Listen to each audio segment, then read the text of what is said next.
நிறைய சப்ஜெக்ட் இருக்கு எம்ஜிஆர் பத்தி பேசணும்னா. இந்த லோக்கல் சப்ஜெக்ட் கொஞ்சம் டச் பண்ணாதான் நம்ம ஆளுங்களுக்கு ஒரு சந்தோஷம். நான் கூட பாத்தீங்கன்னா இந்த பேரூராட்சிக்கு மட்டும் நான் சவாலா விடுறேன். அண்ணன் கேபிஎம் அண்ணன் எம்எல்ஏக்கு பின்னால இந்த பேரூராட்சியில எல்லா வார்டுக்கும் கிட்டத்தட்ட 100 கோடி ரூபாய்க்கு மேல பணி செஞ்சுக்கிறேன். சொல்லுங்க, லைட் எரியுது இல்லைங்க இந்த ஊர்ல? லைட் தெருவில் போனா லைட் எரியுது இல்லை, தண்ணி சரியா வர்றதில்லை. இங்க ஒருத்தர் இருக்கிறாரு குமார், தண்ணி குமார், ஒட்டினாரு போன முறை பேசுனதுனால போஸ்ட் ஒட்டினாரு, கண்டிக்கிறோம் அசோக் குமார் அப்படின்னு. ஐயோ, கஞ்சா இன்னைக்கும் விற்கிறீங்களா இல்லையா இந்த ஊர்ல? இல்ல சொல்லியாப்பாங்க. லாட்டரி டிக்கெட் விற்கிறீங்களா இல்லையா சொல்லுப்பாங்களா? இவர் சொல்றாரு, என்ன பார்த்து சொல்றாரு, ஏதோ சொல்லுங்கிறேன்னு சொல்லிட்டோம்.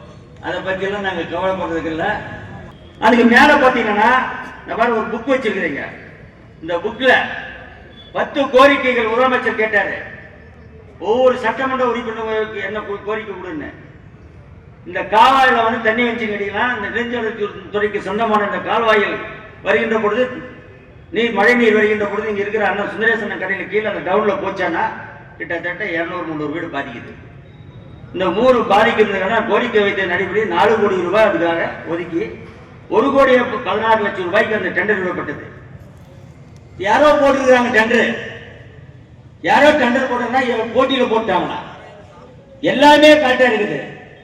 ஆனா அந்த இதுல என்ன சொல்றாங்க, இந்த கம்ப்யூட்டர் இதுல அந்த கணினியில வந்து எரர் ஆயிடுச்சுன்னு சொல்லிட்டு டெண்டரை கேன்சல் பண்ணிட்டாங்க. சவால் விடுற இந்த கால்வாய் வருவதற்கு காரணமாக இருந்தது அனைத்து இந்திய அண்ணா திராவிட முன்னேற்ற கழக சட்டமன்ற உறுப்பினர் இந்த பேரூராட்சிக்கு தெரிஞ்சுக்கணும். ஏதோ தண்ணிக்குமார் கொண்டாண்டார் நினைச்சிருக்காதீங்க. தண்ணிக்குமார் கொண்டாட முடியாது. தண்ணிக்குமார் வசூல் செய்ய முடியும், கடைக்காரங்கிட்ட காய் கடைக்காரனை எடுக்க முடியும், வெளியாக சட்ட முடியும். இப்படி இருக்கின்ற அரசு, இந்த அரசு நீக்கப்பட வேண்டும். ஊழல்